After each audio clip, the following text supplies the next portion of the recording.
Hey yo everyone, welcome back to Scholar Point. So today we're going to discuss about the first lesson of your English literature, that is Letter to God. This amazing lesson is written by G.L. Fuentes. It is written by G.L. Fuentes, and that's kind of one marker question that you need to focus on. And before we read, let's go with the overview of this chapter. That is, we're going to study about a factor called faith in this lesson. What is faith? It is kind of belief that we have on a person. It is kind of like a belief that we have on a person. Not on a person, maybe in a certain superstition or anything. Right now, Lencho is a farmer who writes a letter to God when his crops are ruined due to some of the natural disaster, asking for 100 pesos. Thus, Lencho's letter leads to God, and God does he send the money. And let us answer all these questions in this context. I hope you understood this thing. And yeah, next up we have some activity here, and this is gonna be your dear homework. This is gonna be your homework. So don't forget to write your homework, and at the same time, don't forget to fill up these blanks given for you here in the next page. Okay, so you will be don't fill up all of these, but fill the blanks over here. Now complete the following statement. Just read all the matter and then answer these questions. Okay, this is gonna be your homework. And let's jump into the context. Okay, so the house, the only one in the entire valley, sat on the crest of a low hill. Crest in the sense it's a top. Okay, crest in the sense top of a low hill, right? Okay, then from this height one could see the river and feel of a corn dotted sea, corn dotted with the flowers that always promised a good harvest. That means what is the crop that is Lencho growing? Exactly, Lencho is growing the corn crop. Growing the corn crop. Okay, then the only thing the earth needed was a downpour, or at least a shower. That means so many days on earth, uh, you know uh, it's not raining, and the only everything is fine, but the only thing which earth needs is rain. So this is what he meant. And Lencho, throughout the morning, he was thinking that the crop has done nothing else but see the sky towards the northeast. Okay, one marker question: where is Lencho's house? Or some questions might come. So northeast, you remember. Okay, then now we are really going to get some water woman, like to one his wife maybe. So he was asking to his wife that we need water now. Okay, we will get water now. Then the woman replied that yes, if God wills, it can happen. Right? And Lencho's older boys were working in the field, as mentioned. They were working in the field as they're big, and the smaller ones are playing near the house. Playing near the house. The woman all of a sudden, she called them all for dinner. She called them all for dinner. Right? And then, just as the Lencho predicted in the sense foretold. Okay, I'm just writing the meanings which you actually need. Okay, foretold. Perfect. Then big drops of rain began to fall, and northeast. See, again they're stressing upon northeast, so there are a lot of questions that it might come from that only, right?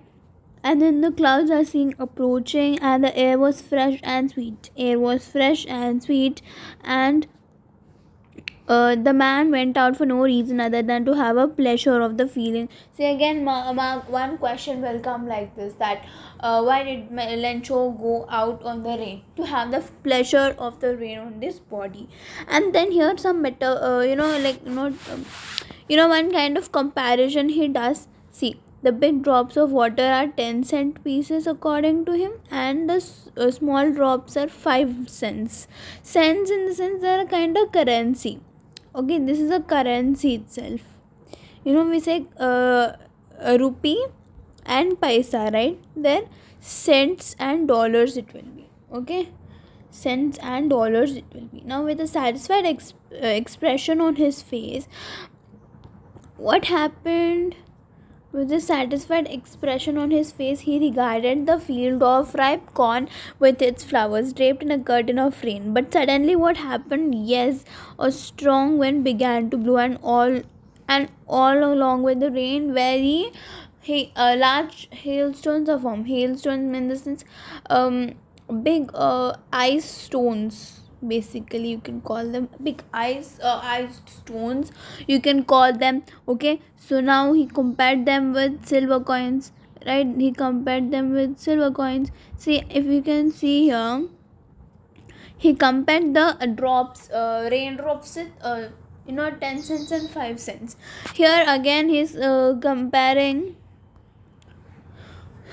the hailstones as new silver coins and also as frozen pearls. And these boys went out them, and they were collecting the frozen pearls. And then he thought that it's really getting bad now, and he hoped for the best. I mean, he hoped that it will pass very quickly, but it did not. For an hour it was hailing on the house, and everywhere in the hillside, in the cornfield, everywhere it was hailing, right? And then what happened?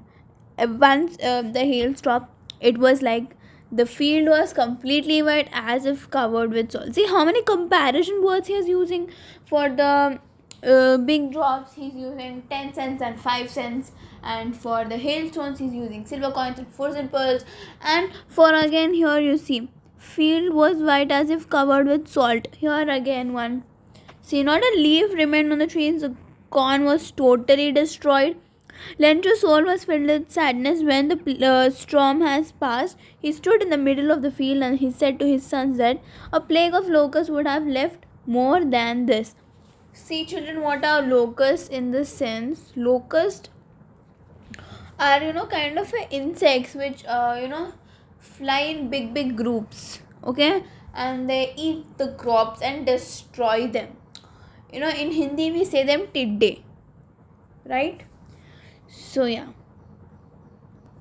and see, have left us more than this. The hail has left us nothing. This year we will have no corn. That night was a sorrowful one. All our work for nothing. There is no one who can help us now. We all will go hungry this year. Who was saying all of these? Exactly. Who will say? Lencho will say. To whom? His sons. Lencho to his sons. He's saying, what kind of sons he have? He have elder sons and younger sons, right? Yep. So now let's answer these questions and end up the session. Oral comprehension check. What did Lencho hope for? Yes, he hoped for rain.